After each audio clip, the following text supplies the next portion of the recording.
All right, I'm here with Kelly Kay, who's with Heidrick & Struggles, and Kelly and I just had a session on recruiting salespeople. So, Kelly, let me ask you, one of the topics we talked about in there was traits to look for. What do you look for when you're trying to hire top-notch salespeople for your clients? You know, the biggest trait, I think, is results, as we talked about inside there.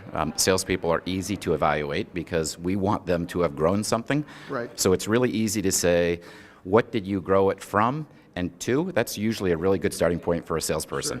Sure. The next sort of trait you want is integrity, honesty, and a cultural fit with whatever the cultural match is or pattern with a company that we're hiring for. Right. And you can test that a number of different ways, and each company has its own culture.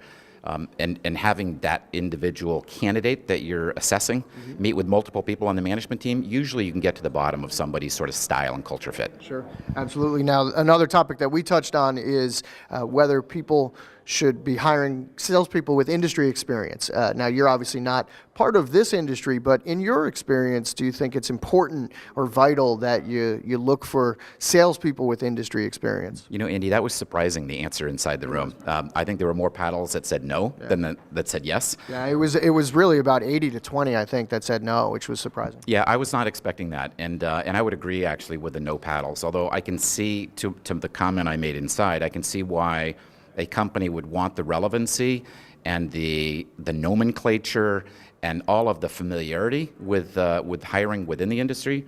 But I really do think there's a lot of best practices outside the industry that could be, depending on the direction of the company strategically or the direction of the industry, if you hire ahead of the curve, which is where is it going? Where are you going as a company? Where's the industry going? Are there key competencies that you can look for from other industries that might inject some new thinking or innovation? I think it would be a great differentiator. Right, yeah, absolutely. Well, great advice, and thank you for your time in the session and for joining us here. Thanks. All right, for ASI TV from the Power Summit, I'm Andy Cohen.